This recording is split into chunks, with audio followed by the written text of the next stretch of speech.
This is another movie from your collection.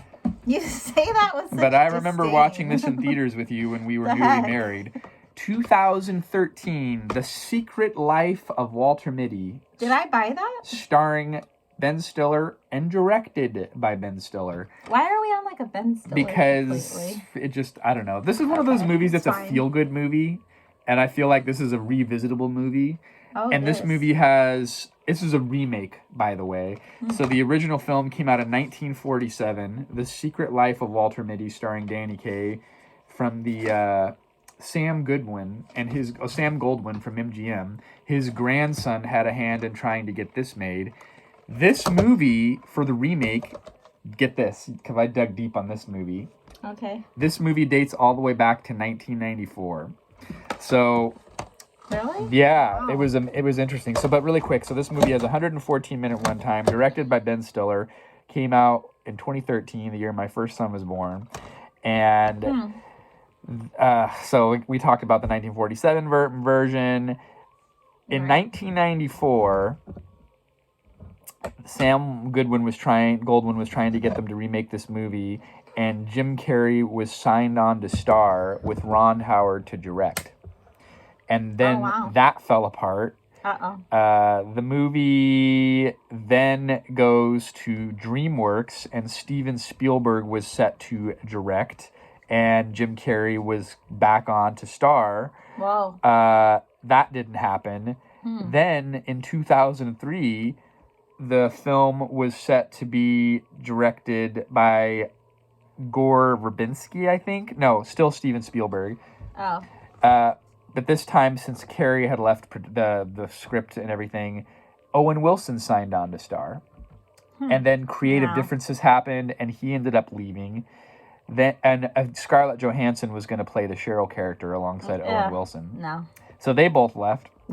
Then lastly, Gore Verbinski, who directed the Pirates of the Caribbean film, assigned. This is a year before this movie was with Ben Stiller. Gore Verbinski signs on to direct. And guess who agreed to star as the main Walter Mitty character? I have no idea. Sacha Baron Cohen. Oh, no. That would have been terrible. And then it ends up leaving... Sacha Baron Cohen ends up leaving the film. Sorry, Sacha. Gore Verbinski would stay on as one of the executive producers, I believe. But Sam Goldwyn Jr. is still one of the main guys behind this film. And so we end up getting this film, which is praised for an amazing soundtrack by a guy named Jose Gonzalez. It's also praised. Also praised for its cinematography.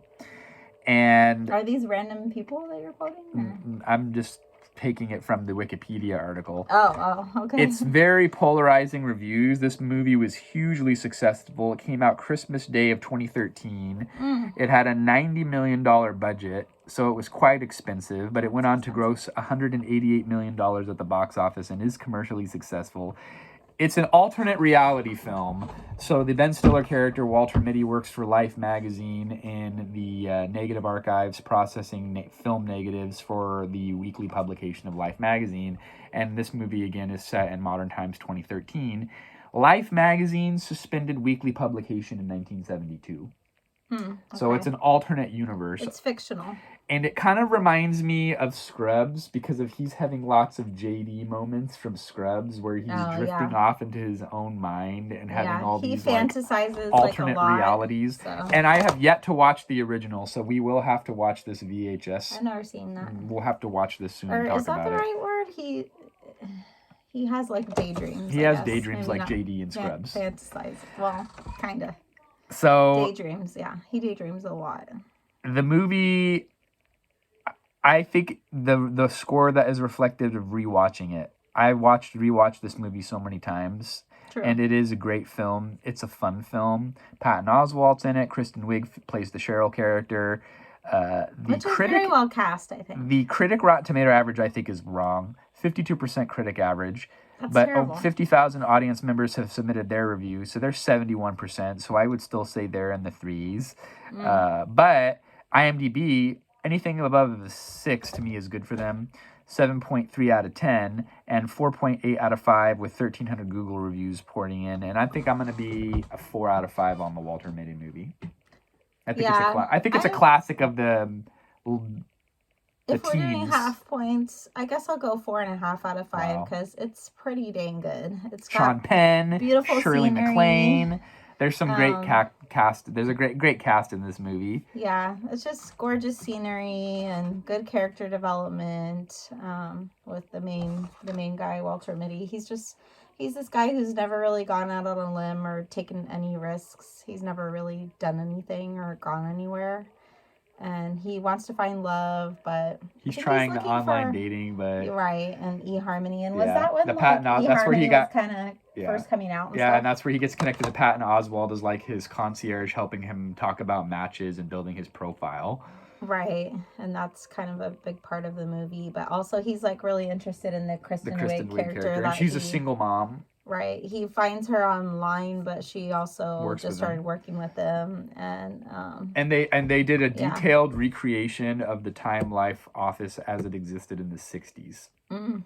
It's pretty good, isn't it? Yeah, it's pretty accurate, but it's just it's cool to see like how he's really shy, and he can barely even bring himself to like wink at her online, and then even then the wink doesn't go through and there's like an error on the computer. Yeah. So you see that this guy is just kind of, he's good at his job and that's about it. He hasn't, like I said, he hasn't really taken any risks in life. And then this negative goes missing. That's going to be negative like 25. The final cover of the final issue. And so he sets out on this quest to find this guy who's the photographer. Sean Penn plays the photographer. Right. So it takes him like to all these exotic places, and he has to do crazy things like ride in a car as they're being chased by volcanic ash. Right. A volcano is erupting. So it makes his life like a lot more exciting, and he travels to war-torn Afghanistan. He falls into the Bering Sea, I believe. Maybe not the Bering Sea. It's like the North Atlantic. Who knows? Anyway. He skateboards like down that was not Ben Stiller. Hill. It was a stunt double. I looked it up. Oh. Well, but that was still intense. In the movie, it's supposed to be him. So you see him finally taking risks and like doing something exciting with his life versus just like sitting in his office and then going home every night. And at the end of the movie, he ends up losing his job because of Time Life is winding down. And this, to me, is a sad tale about the secondary story of this is the end of print publications, because Life magazine was once one of the hugest weekly publications in the U.S., and it's obviously been gone for 50 years. Chicago Tribune just closed their Chicago printing presses for the newspaper, which had been there for like 100 years. So you're seeing it's kind of, and this movie's already 11 years old, and now we're even more deep in the death throes of print media, which is sad to me. There's this guy who comes in. He's a cleaner. He was on Parks and Rec. Yeah, he played the love interest of the Leslie Knope's character on Parks and Rec. Which he played a much more lovable character in that show. In this show, he's like the guy who comes corporate in, restructuring guy. Right, he comes in to like tell everyone that their jobs are gone. That's a reference to Office Space. Right? Because of their restructuring Life magazine to be a digital format, which to me it doesn't have the same feel as like getting a magazine, having it out on the coffee table. I still subscribe to a classic car magazine, and I have. What do you do with all these magazines? I have boxes of issues in my garage that I can't part with.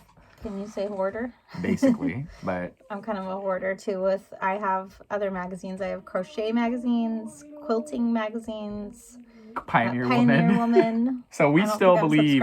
We obviously still believe in hard copy media because we're going in all different formats here. Whether it's VHS, it way more than I do. DVD, or cassette tape. We're gonna view this format. That's a little too much for me. And own it in an extensive library. So too extensive. Long live print media, and we can't recommend this movie enough. Notes. And I type up all my notes on my Smith Corona Sterling. So on that note, thanks for watching. Check out Walter Mitty, or if you have seen it and you enjoy it, we'd like to hear your comments below. Thanks. We'll see you next time. Bye.